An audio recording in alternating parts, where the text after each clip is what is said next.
morning, early risers. Welcome to yet another episode of the Younib Breakfast Show with me, Peninah, Wachera. I hope you guys have woken up well and are excited to face your day. I hope you've also done your morning affirmations. You know, telling yourself positive things in the morning makes your day even better, yeah? And you know, there's something that comes with you telling yourself something positive, because once you tell yourself something positive, no matter how somebody hata kwa njia akikukanyaga manini, you'll always have the positive mindset. Anyway, as it is the norm here at the Younib Breakfast Show, let's go straight to the morning bite of the day.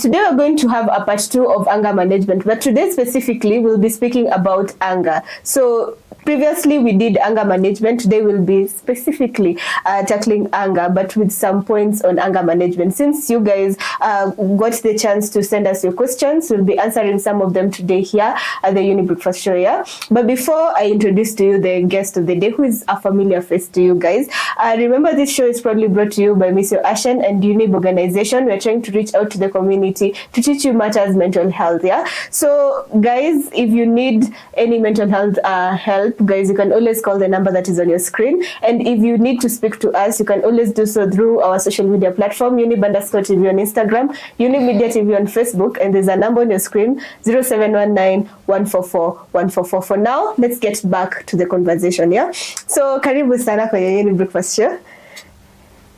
Thank you, Peninah. You look so beautiful today. Yeah? Wow. Thank you. Yeah, Thank you. Feel at home. Okay, it's already home, so I hope you're comfortable and you're ready to teach us more on anger and anger management. Yeah. Yeah. So please look at the camera. Tell us who you are. Thank you, Peninah, once again for inviting me. It's always a pleasure being here. Actually, now I consider this home. Yeah. My name is Nancy Ndirangu. I'm a counseling psychologist and I'm also a mediator. And I focus mostly on young people, though I also deal with everybody else.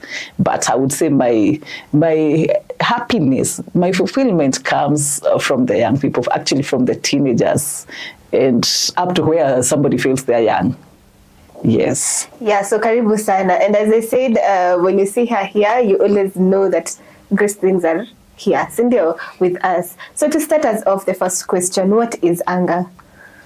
Okay, anger is an emotion that happens to everybody.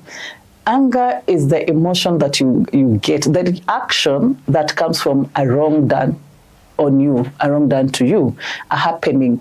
It may start from internal aspects, but mostly anger comes from external happenings. Somebody says something that hurts you, injures your person, the inner person.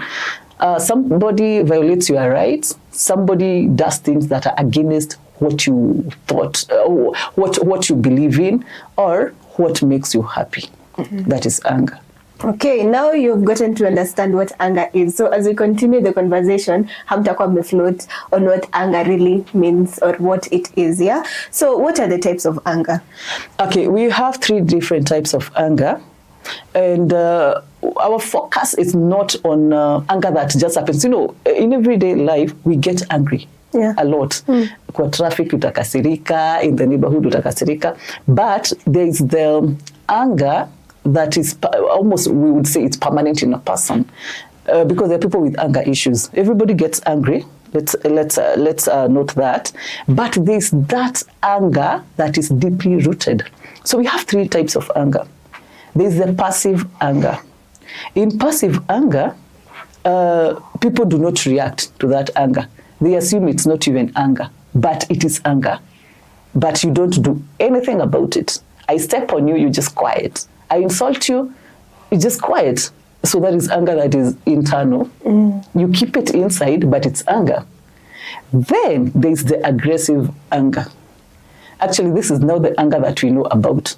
Somebody who has anger issues, and we can say, hey, fulani akona anger issues, kwa sababu there's a way they bring it out.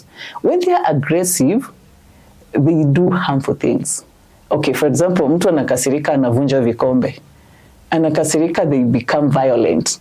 Anakasirika, they are shaking and you can even see it. To a point of you can even touch the anger. Yeah. You see, when it's very, very aggressive, it also affects the person who has it.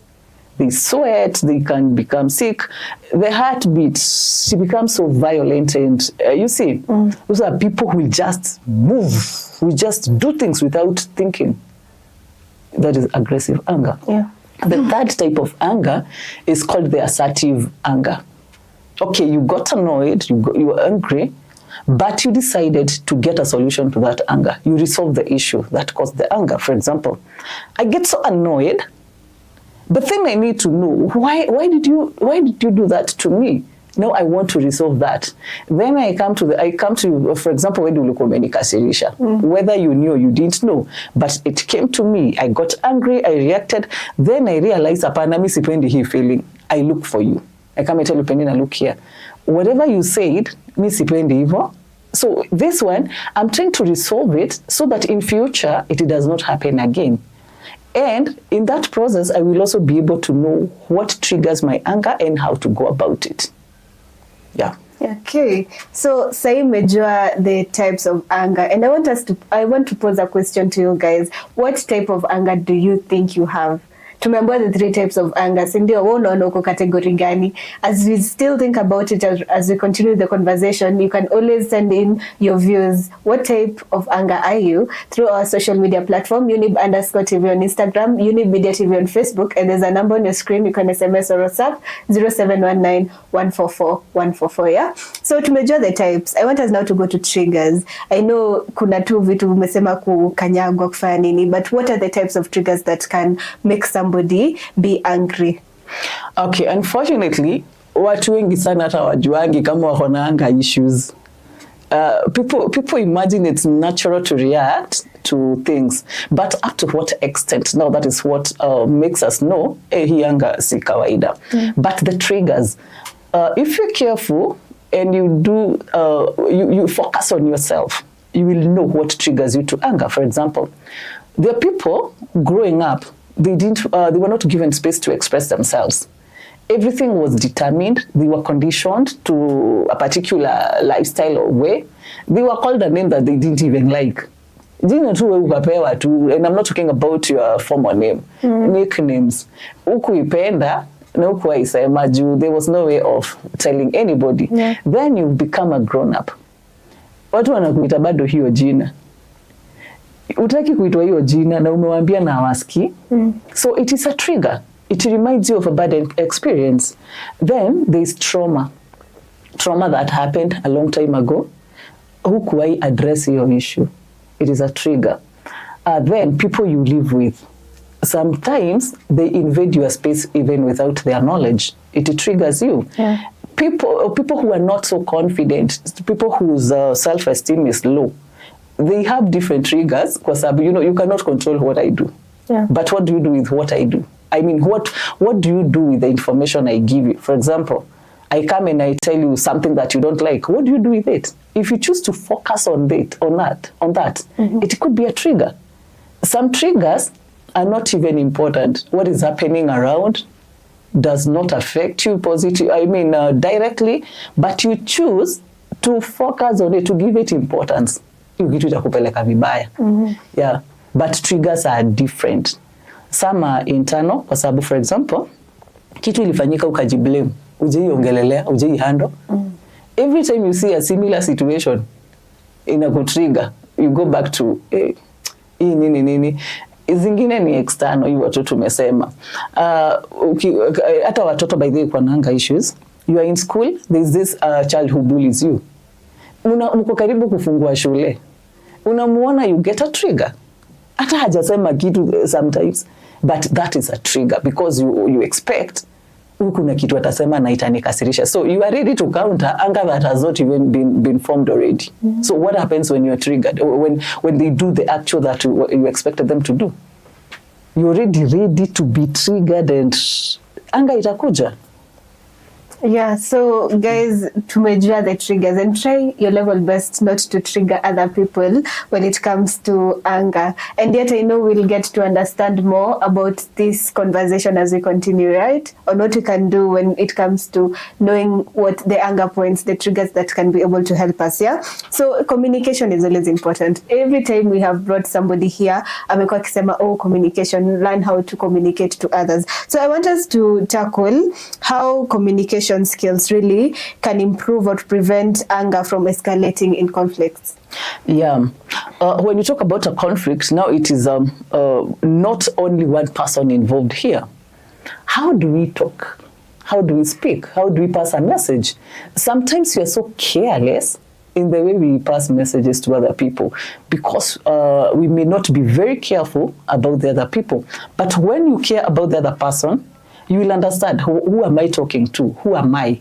What is the message I'm giving? For example, a sad message that you're supposed to pass to somebody.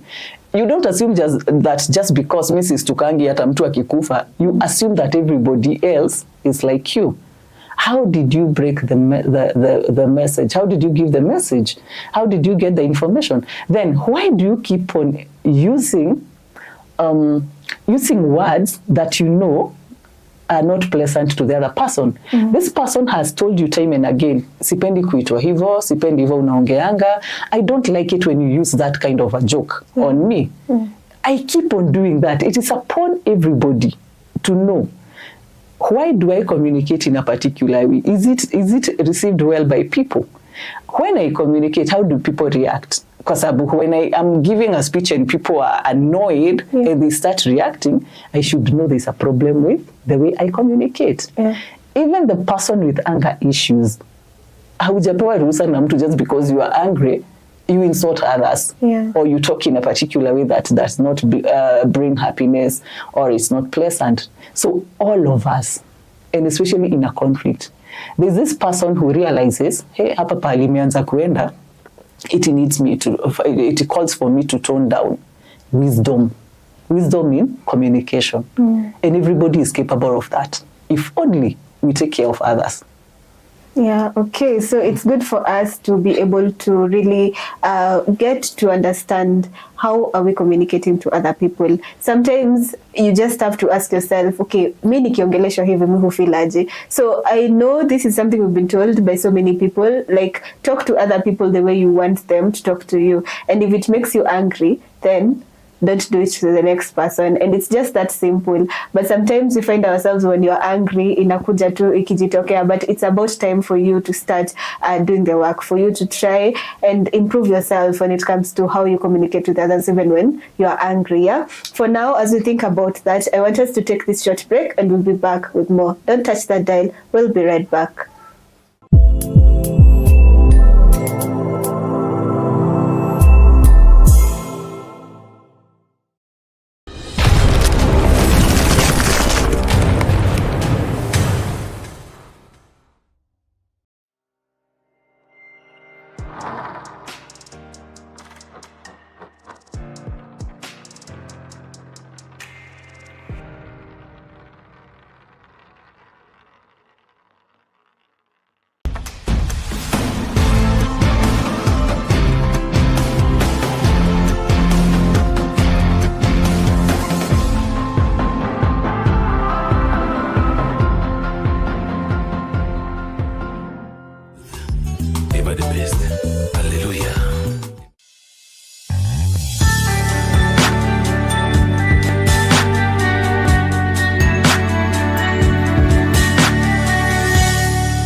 Welcome back. This is still the Younib Breakfast Show with me, Peninah Wachera. Remember, this show is proudly brought to you by Miss Your Asian and Younib organization, and we're trying to reach out to the community and teach you more on matters mental health. So remember, if you need any mental health help, you can always call the number 0700-352-250, and our psychologist will be able to help you out.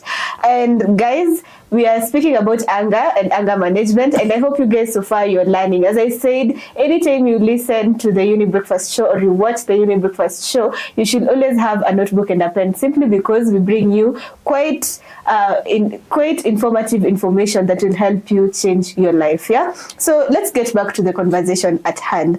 So before the break, tumeongelesha about the types of anger, and I told you guys to actually tell us what type do you think you are in. We have 3 types of anger, so you can always inform us through our social media platforms. Yeah. So coming back, what lifestyle changes can help in reducing overall anger levels?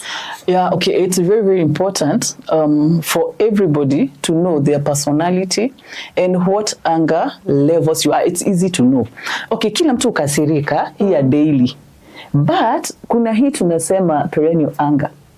Uko tuna hasira, people look at you and they see anger on you. So it is up to the person with anger issues, kwa sababu watu wamekwambia mara mingi, you even know how frequently do I get angry, and it's not a pleasant feeling. Unachoka by the way ukikasirika, you know, you use so many muscles, so much energy, you even sweat. So how do you even reduce it? You change your lifestyle sometimes. Labda, what annoys you is the group of friends you maintain. Nobody is forcing you to remain there. You're able to analyze. Sometimes you're even the cause of that anger yourself, because you want to command everybody to believe in what you believe in, for example. You want to condition everybody to focus on what you focus on. So you change the way you look at things, your outlook on things overall. Sometimes you live in a lifestyle that is more expensive than what you actually have. So you're always annoyed because, first of all, you don't want to leave the fun.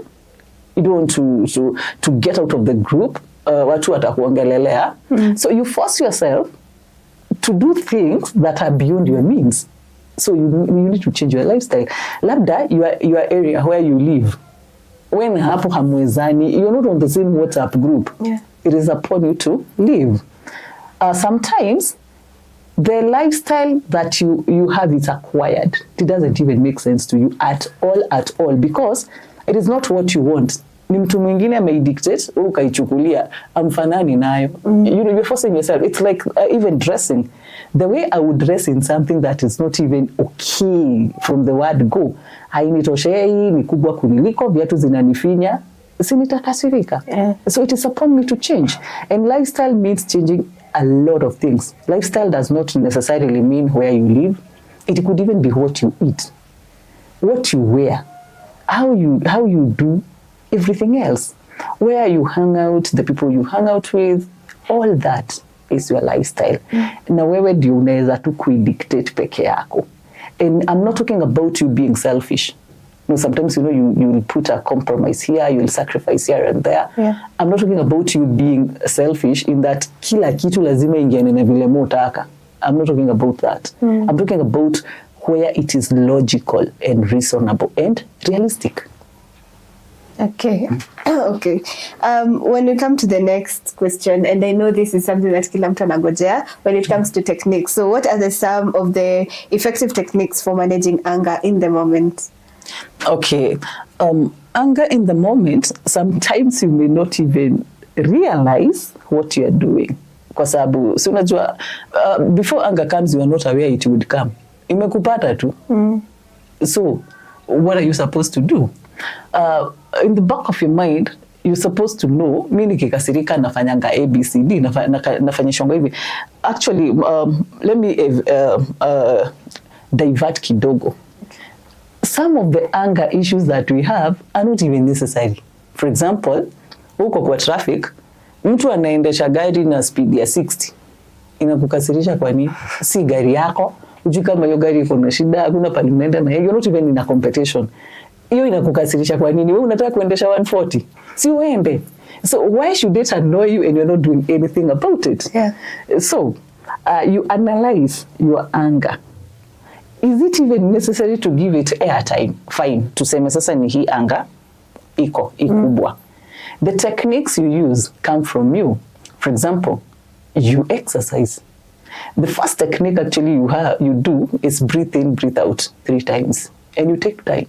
You breathe in, you breathe out. By the time you're finishing the third one, hata mind yako imeenda elsewhere. Then there is the imagination that you use. You imagine a pleasant place. You imagine uko kwa beach. Hauko kwa beach saa hiyo.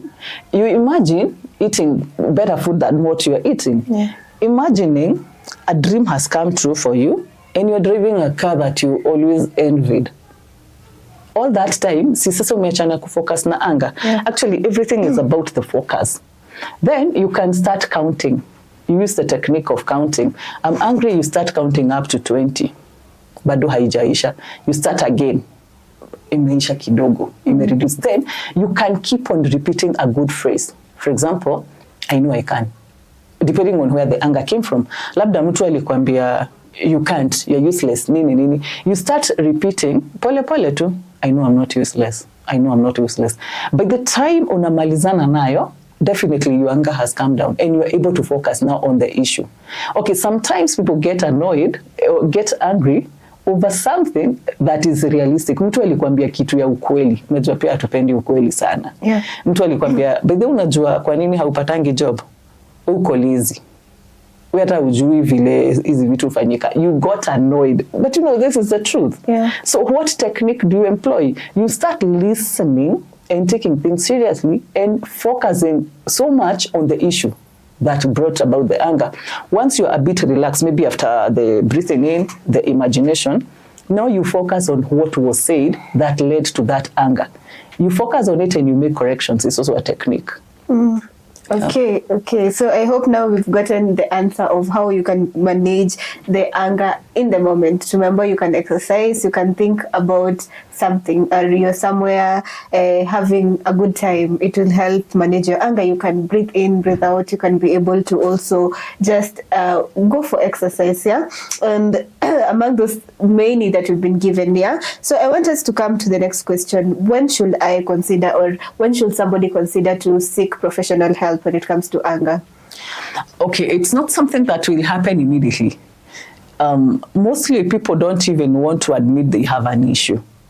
But a wise person will have listened to people different times. And you will even be able to do observations. For example, when you are so prone to anger, people stop coming to you. People keep a distance from you. They distance themselves from you. So you notice all that. Then you realize when I get angry, and especially people who are in the aggressive anger, when I get angry, nilivuja TV juzi na mimi tu ndio nikaenda kuinunua. Niliangusha food nikalala njaa. Nilitukana beste yangu siku hizi haniongeleshi. Then I keep on going back to people seeking for forgiveness. How many times can I do that? Then by then this is an issue. And then you have also talked to other people with the same issue. Then ukasikia somebody comes with a testimony and talks about they used to have anger issues, how they did bad things, because sometimes anger has led to even divorce. Anger has broken up families. Children and parents, siblings, you see. So because you know all that and you have realized, hii anga yangu by the way imeongelelewa mara mingi sana. I used to have this friend who was we were very tight. Siku hizi hatupatani. Hii anga iko na issue. Then you find out, how do I cope with this? How do I deal with this? Because I realize hii hata si normal, because everybody else undergoes the same issues. How come hawakasiriki sana? For example, something can be done to somebody, we uko hapo, na ukaona kitu ni kubwa, kama ni mimi ningekuwa nishaua mtu, you see, ukaona huyu hata hakufanya chochote, talk to that person, umulize by the way, mbona umefanywa hivyo na haikukua, then people will tell you, oh, si mtu enda counseling, oh, there is counseling for anger also. Yes, it comes from the person with the issue, kwa sababu hata kwenda hospitali mtu enda kwa sababu ni mgonjwa. Okay, sometimes other people may lead you to seek the help, but you should accept the person with the anger issues. You should always accept, kwa sababu, okay, people are struggling with different issues. Yours is anger, somebody else is something else, but there's always somebody to help you. Counselors are there. They will help you. Na hata ukunywe dawa. You just talk and talk and talk. You realize where it's even coming from.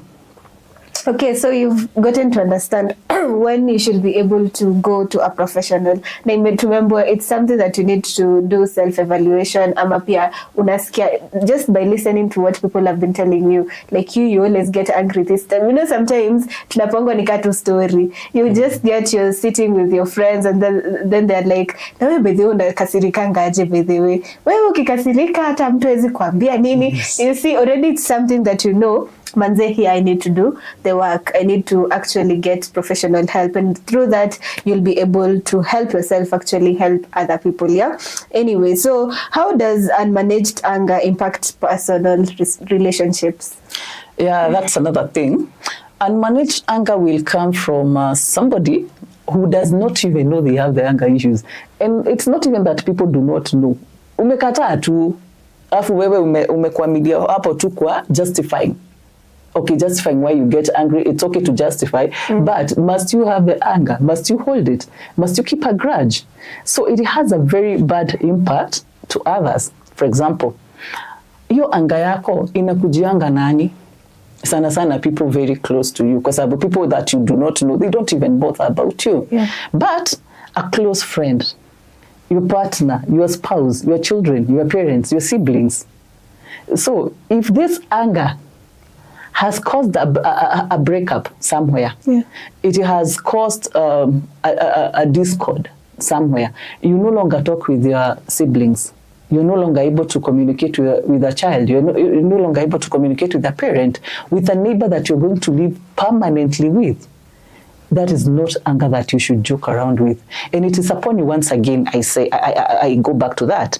It is upon you, the person with the anger issue, to know that now the way I'm getting angry, hainisaidi kwa sababu it is making me lose relationships, and it is very, very sensitive. And these are the people, by the way, who notice that you have anger issues. These are the people who will help you in the first place, because they're the people who notice that you have anger issues triggered by this. They will stop. They're the people who will help you because they will talk about it. They will point out, and you will weigh. And you see, when I used to be friends with so and so, nilikuwa nasaidika sana kwa sababu I would go to them, I would get this and that. Nowadays I don't get. So negative effects of anger should be the focus that gets you to know that you have issues and you seek help. Yes, because you should not lose relationships because of anger. Well, you have spoken about negative, and it has reminded me of something. Yeah, when we are talking about techniques, actually, we definitely have negative techniques that people use when it comes to anger management. But for now, I want us to think about it, and we'll come back after the break and answer maybe the negative parts that we have, like people techniques that people use when it comes to anger management. Yeah. So for now, I want us to take this short break, and we'll be back with more. Don't touch that dial.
back. This is still the Younib Breakfast Show, and today we're speaking about anger and anger management. Before the break, I had posed a question when it comes to the negative techniques for managing anger in the moment. Yeah, I think that tulikuwa tumesahau, so I want us to just go straight there. Yeah. Okay, there are different techniques of coping with anger, but not all of them are positive. Not all of them may lead to positivity, even if they help you in reducing the anger. For example, people will do different things depending on where they are, who they are. For example, people who say, ukikasirika, ni vizuri sana you walk out of hapo, sindio? But do we have the discipline to even know the limits? Umetoka umeenda mpaka wapi? Kwa sababu sometimes whatever caused the anger, you living in a society, in a family, for example, maybe it's a couple, you are a child in a family, you are a parent in that family, you are siblings, and then you decide, nimekasirika sana, acha ni step out. Did you count the number of steps that utaenda ndio anga iishe? Labda hii anga haitaisha haraka na siku mbili, si ndio? Yeah. So does that mean you are stepping out? You will step, ujipate uko Mandera. You see, sasa hapo kuna a negative effect kwa sababu labda wewe ndio unategemea ukuje ufunge mlango kwa wako. But then sasa umestep. Watalala hivyo mlango ijafungwa. Aya, labda ilikuwa siku yako ya kupika. Wewe ukupika. Hiyo si ileti shangwe kwa wengine. We must be very careful. There are those people who say, when I get angry, I like cooking. You cook and cook. Food ikiiva unashanga nilikuwa napikia nani food ya watu 10 na tuko wawili. Si hiyo iko na negativity. Yeah. And then you decide to do workouts. Wewe hata ukupimwa kama mwili yako inaweza kufanya aerobics for 2 hours. Ukafanya aerobics, okay, anga ikaisha, but you also developed another issue in the body. Yeah. You got another ailment that now gets you to hospital. Ukatumia pesa ingine. You decided to go do impulse shopping. Sasa hiyo si negative. Yeah. You decided to cut your hair. Then kesho ukakumbuka ulikuwa umeenda kufanya professional photo na ilikuwa inahitajika hiyo nywele. Si unaona sasa hapo ni negative. Yeah. So bado inaturudisha kwa we must focus on that anger and the effects. I'm sure tutaongelelea effects later. Yeah, but the negativities are also there. Okay. Yeah. So now I hope tumejua there's the negative and the positive ways or techniques that you can use to manage anger, and it's important for you to mostly do the positive, not the negative, because the negative will actually bring more harm than good. Yeah. So okay, so when it comes to workplaces, I know also in workplaces we have anger. So how can people manage anger in their workplace? Yeah, hapo kwanza kuna uzito, because you do not choose your workmates. Yeah. Kwa sababu what takes you to your workplace ni your job, and you need the job, but you cannot dictate how everybody else is going to do their work. Some people are not even interested in the work. They're not as committed. So you'll find out you may have a colleague who does not do their work fully, or who do not perform well. So in most cases, okay, not in most, in some cases, unapata unafanya job yako na yake. It drains you. Yeah. Sometimes, there's a gap, because you do up to this point, unapatia huyu afanye up to that point, then there's a final submission. There's a gap there. Because you're the person who is you're the head of the department, wewe unamulikwa kila saa. Because you love peace, utakangi kumsema kwa sababu unafikiri unamseti. So you have been taking their bullet. Then you take for so long, you get annoyed. So what are the best ways to cope with this? Labda huu mtu hajui hata hii job inafanywa aje. Did you even train them? You take it upon yourself. You find out, by the bona mimi na wewe hukosana. You get to the point of tunakosanaga juu ya ABCD. You try and tackle that. Sometimes that conflict you have in the workplace, you could even be the one causing it, but you don't know, because sometimes we don't even see ourselves being the wrongdoers. We focus on the other person. So the moment you have tackled that, kama haiwezekani, na wewe unataka peace, and you want to coexist properly with your colleagues, you can also now go to the next level. If you need to go to the bigger person, and if you have a disciplinary committee at work, if there comes a point you go there. They are also mediators. You go for mediation, both of you, kama ni watu wawili, and you have the issue addressed, because at the end of the day you want results for the company. For growth, input ya kila mtu inahitajika. It takes one person akuwe very sane na angalia whether hii conflict haileti shangwe, because you cannot always run away. Sometimes you would feel, hey, working with so and so is proven to be very, very difficult. I need to get another job. What if you don't get another job? Yeah. Okay, you get another job. Huko si bado kuna watu wako na other issues. Yeah. So you take it upon yourself to resolve. Okay, so umesikia, you just take it upon yourself to resolve the issue, yeah? So what are some effective ways to de-escalate a situation when someone else is angry? Yeah, no, that one also takes a lot of wisdom. And we all get annoyed, we all get angry. Sometimes, because you have been through the same situation and you know how it works, hey, hii tukinyamazia hivi, I know the feeling. I know the effect will be so big, so negative. So why don't I step in? I stand in the gap. If two people are fighting, you mediate for them without taking sides and using wisdom. And then you know what caused the anger. Labda you were talking about a situation that triggered this person. You do not have to keep on explaining to them. But then when somebody is so annoyed, in the moment, they don't see sense. They may not. So because you have the wisdom, you keep quiet, you stop talking about the same issue. Sometimes you change the topic immediately. If you change the topic immediately, now, and you're observing how the other person is reacting. If you are the one at fault, what's so wrong with saying sorry? You apologize and you stop talking about it again. And you don't keep on repeating the same issue. If somebody didn't want that conversation and they told you, okay, I don't want to talk about that. Don't keep on pushing and pushing and pushing. You're supposed to be helping that person and also learning something from it. Okay. Okay. So how can we support somebody who struggles with anger issues? If somebody struggles with anger issues, it means it's somebody close to us, because we have been with them frequently. We have seen it every now and again. Yeah. What we do, not everybody can intervene. Kwa sababu sometimes it is we are both with anger issues. Where do we even start?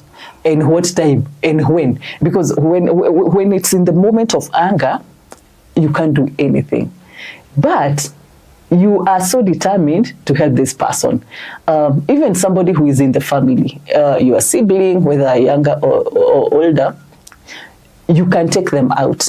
Sometimes most of these things will not work in the usual space. For example, at home, because at home there are so many other distractions. Yeah. Other people are there, things are happening, it's in the neighborhood, it's the noise. You take somebody out, and you tell them, oh, I need us to go out, we need to talk about something. A happy environment. Pahali mtakuwa nyinyi peke yenu, it's secluded. And because you are there to help this person, you will not carry everybody else. And if you need to carry other people, it is people of common interest. People who are focused on the same goal. People whose goal will be to say the umse. So mkifika huko, you don't start with that. No. No, you start with whatever. If you went to a restaurant, you have eaten, then when you are relaxing, you say, by the way, this is something that I would want us to talk about. Easily too. And you don't attack. Let them not think you are attacking them or condemning them.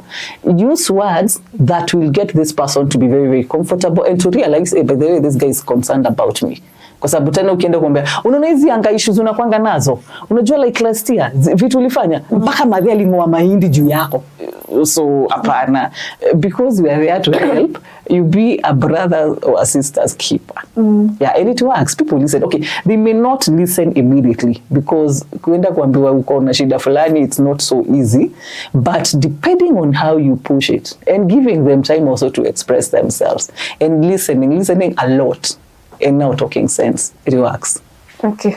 So I hope you guys have gotten to understand that unaifanya pole pole. Again, it brings us back to communication, right? Like however you communicate to the person, itafanya either accept the change ama akue more aggressive ama seme mi hata sitabadilika sahi sasa, it will just have to go, sindio? Anyway, so how do you set now boundaries with someone who frequently expresses their anger in harmful ways? Yeah, people who express anger in harmful ways are not necessarily easy to deal with. And you cannot cut ties with everybody. You may not, because sometimes it's an associate at work, so utatoka hiyo job maybe. But how about it's a very close person to you? You're in the choir together, you sing together, you are in class together, same family. What you do, you mark their space, and you should always know what triggers their anger. Because I know what triggers their anger. Huyu hapendi joke sana. Hata kama by the end joke inapendwa na kila mtu, umse hapendi, acha kumforce. Kwa sababu by the at the end of the day, you don't know the underlying issue. Hii joke wewe unaona ni joke, labda hii kitu ilimletea trauma. Yeah. So you don't keep on saying it's a joke, and you do not justify your wrongs that anger the person.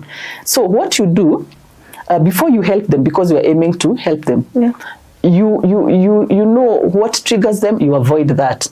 Sometimes what you are avoiding is also meant to help them, but they don't know. Hapo ndio inaturudisha kwa hiyo tumetoka saa hizi ya how do you assist this person, ni pole pole. But before that you mark boundaries. Sometimes watu ukasirishana kwa nyumba, mbona unapenda kuvaa nguo zangu na mimi sipendi? You stop. Kwa sababu hiyo pia ni kuingilia pia space ya mtu mwingine. Then you also have to understand yourself. Labda wewe hata ndio uchokoza huu mtu, kama hujamchokoza hata kasirika hivyo. And we are sensitive in our own different ways.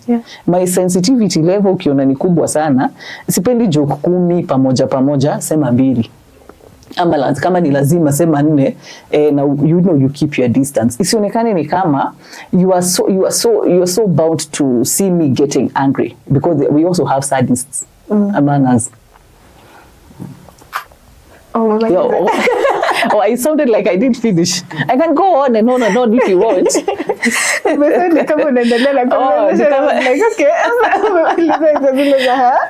No, I thought ati nimepeana yote conclusively, although there is always information to add. Yeah, but I know the other questions. Okay, so what are the societal factors that contribute to anger?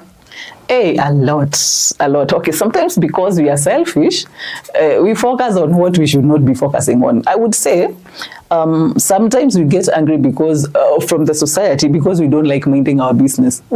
For example, why should I get annoyed because people are hooting and I live maybe very close to the road?